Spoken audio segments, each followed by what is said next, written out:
మోహన్ వాణి Telugu podcast వింటున్న శ్రోతలకు నమస్కారములు. నేను కోట ఇందిరాదేవిని. శ్రీదత్త దర్శనం. ప్రణోదేవి సరస్వతి వాజేభిర్వాజనీవతి ధీనామవిత్రియవతు. శ్రీ గణేశాయ నమః. శ్రీ సరస్వత్యై నమః. శ్రీపాదవల్లభ నరసింహ సరస్వతి. శ్రీ గురు దత్తాత్రేయాయ నమః. దత్తాత్రేయం మహాత్మానం వరదం భక్తవత్సలం ప్రపన్నార్తి హరం వందే స్మర్తృగామి సనోవతు. ఓం శ్రీ గురు దత్తాయ నమః. స్వామి చెప్పిన బోధనను పాటిస్తూ రాజ్యం చక్కగా పరిపాలించసాగాడు ధర్మకీర్తి. కొన్ని సంవత్సరాల కిందటి వరకు చక్కగా పరిపాలించాడు. తర్వాత అతని దగ్గరికి హేతువాదులని పేరు పెట్టుకున్న భ్రష్ట బుద్ధులు తయారయ్యారు. వాళ్ళ స్నేహంతో రాజును భ్రష్టు పట్టించారు. స్వామి చెప్పిన బోధలు పక్కకు పెట్టి శాస్త్ర విరుద్ధమైన పనులు చేస్తూ వచ్చాడు. తనకు రాను సప్త వ్యసనాలకు మారిపోయాడు రాజు. రాజా రాష్ట్ర కృతం పాపం ఉంది లాగా ప్రజల పాపాలు తనకు అంటుకుని రాజు పాపాల మూటలాగా తయారయ్యాడు. రాజుని ఈ వారం స్వామి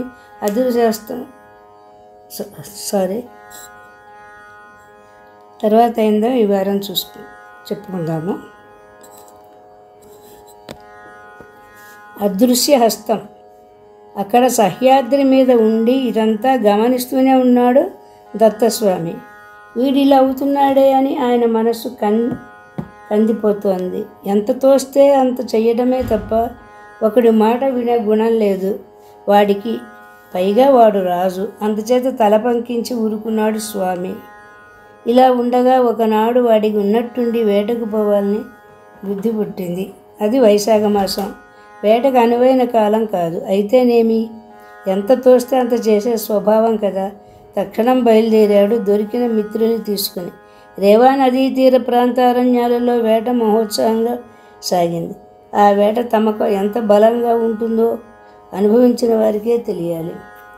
ఒక స్థితి దాటాక వాడికి ప్రాణాలు తీయడమే సరదా తప్ప ఎవరి ప్రాణాలు తీస్తున్నామనేది అట్టే పట్టదు. ఈ ధర్మగీత అలాంటి వాడే కనుక ఆ తమ్మకంలో తాను ఎటుపోతున్నాడో, తన వారం ఎటుపోతున్నదో వాడికి తెలియదు.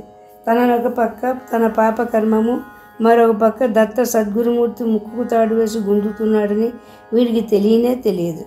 తన ప్రభావమే సర్వానికి కర్త అని వాడి నిశ్చయం అప్పట్లో. అవును మరి, తన పూర్వపుణ్యం వల్ల ఏదో ఒక పని సానుకూల పడితే అదంతా తన ప్రజ్ఞకు ఫలమేనని ఒక సామాన్యుడే భ్రమిస్తూ ఉంటాడు కదా.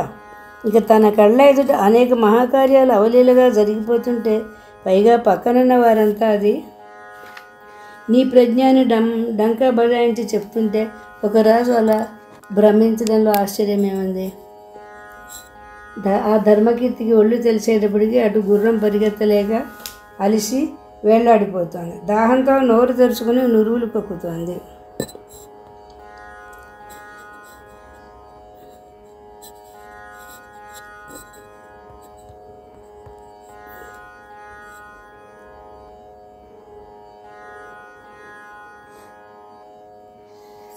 ఇటు తను దప్పికతో, ఆకలితో, అలసటతో, నీరసంతో, ఎగురుపుతో స్పృహ తప్పి పడేందుకు సిద్ధంగా ఉన్నాడు. పరివారం ఎటుపోయిందో తెలియదు. అది ఏ ప్రాంతమో తెలియదు. పైన సూర్యుడు మాత్రం భూమిని కొలిమిలో పెట్టి కాలుస్తున్నాడు. అడవి సుడిగాలు నిప్పు కణికల్ని మోసుకొస్తున్నాయి. గుర్రాన్ని ఇతన్ని మోసే శక్తి లేదు. గుర్రానికి ఇతన్ని మోసే శక్తి లేదు. అది సావడానికి సిద్ధంగా ఉంది. రాజధర్మం ప్రకారం కాకపోయినా, పోని వీరధర్మం ప్రకారమైనా కాకపోయినా, కనీసం తన నాస్తిక మిత్రులు చెప్పే కృతజ్ఞతతోనైనా అతను ఆ గుర్రం దిగి నడవలసి ఉంది. అయినా అతను ఆ గుర్రం దిగలేదు. 4 అడుగులు వేసి కుప్పకూలి అతని ఎదుటే గిలగిల తన్నుకొని మరణించింది గుర్రం కుప్పకూలడంతో అతని కాలు బెణికింది. తను పక్కనే ఉన్న ఆ గుర్రానికి దిక్కులేని సావే అయింది. అది చూసి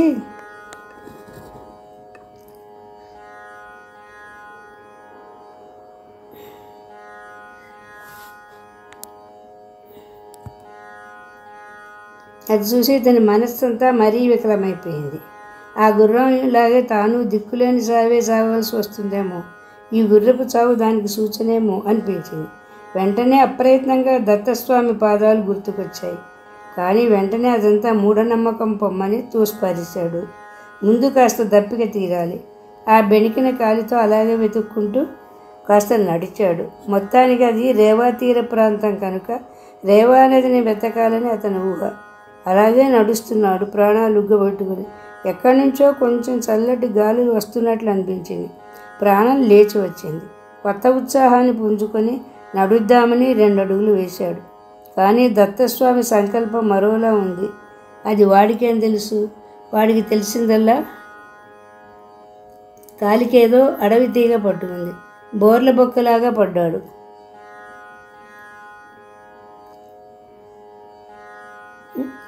మొహం మీద బలంగా దెబ్బ తగిలింది. దాంతో మళ్ళీ కొంతసేపు కదలలేకపోయాడు. కొంతసేపటికి లేచి మళ్ళీ వెతకడం ప్రారంభించాడు. ఆ రోజు అలా 2-3 సార్లు ఎదురు దెబ్బలు తగిలినాయి.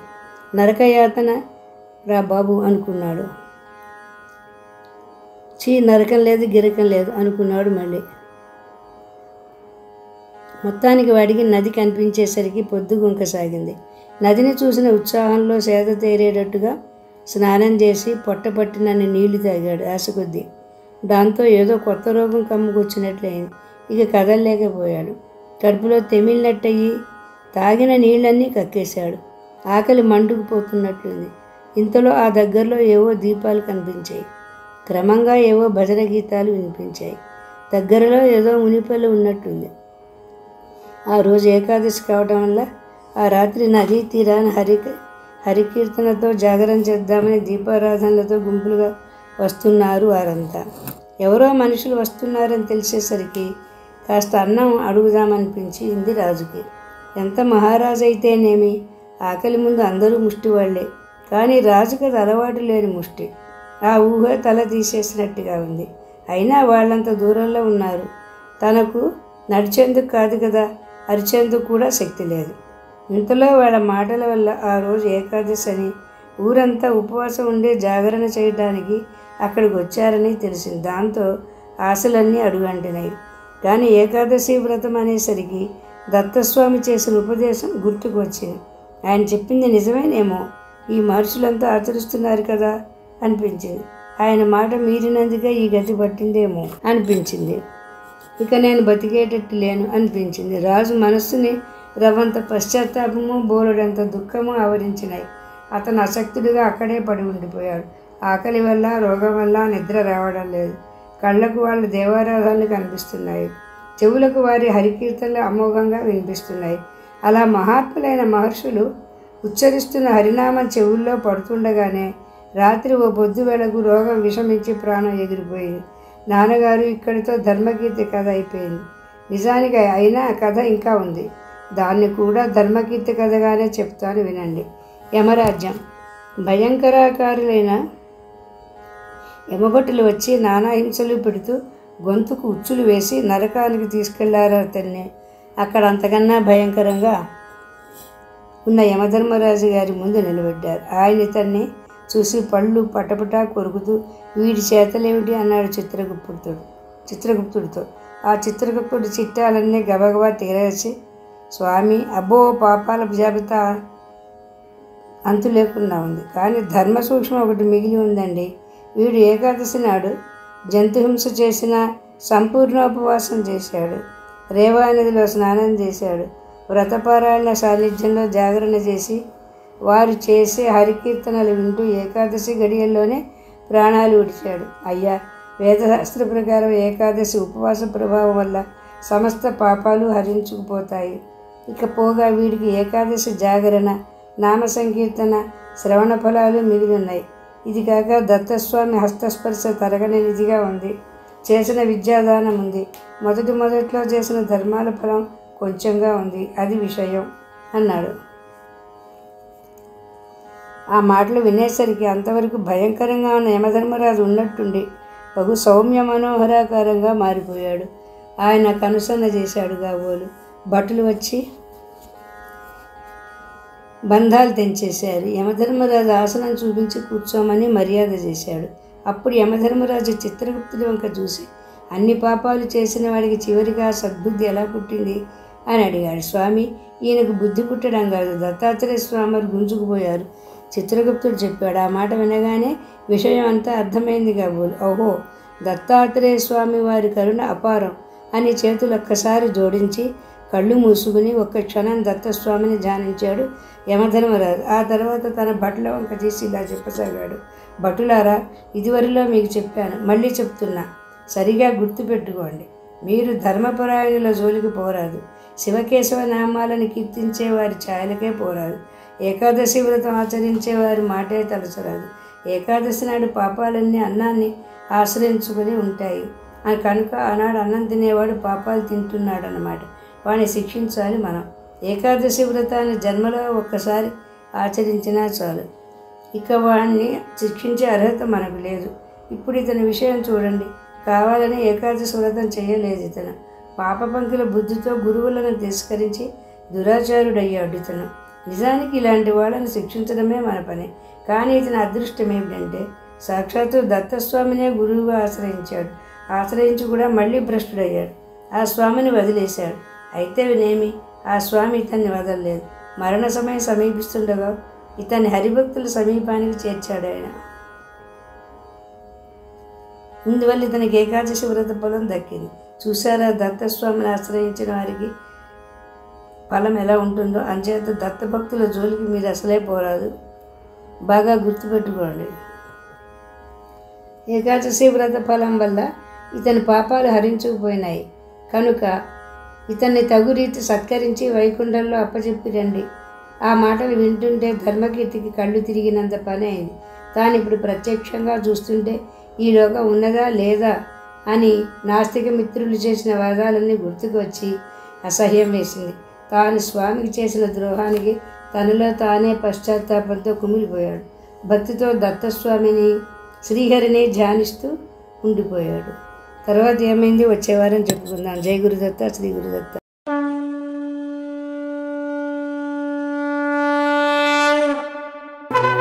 వినుడు వినుడు శ్రోతలారా, మహాభారత కథలు మన మనుగడ కోసం అందించిన కథలు.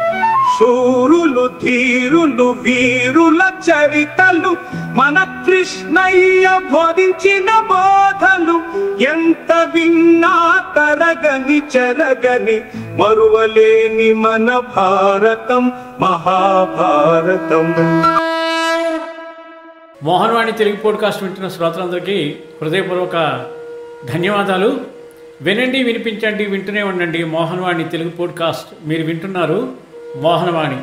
మా కార్యక్రమాలు మీకు నచ్చితే ఇప్పటివరకు మా ఛానల్కి సబ్స్క్రైబ్ చేసుకోకపోతే వెంటనే ఈ క్షణమే సబ్స్క్రైబ్ చేసుకుని ఆ పక్కనుండే బెల్ బటన్ని మ్రోగించి అందరికీ షేర్ చేసి మీ విలువైన కామెంట్ను కూడా చేసి మమ్మల్ని ప్రోత్సహిస్తారని కోరుతున్నాను.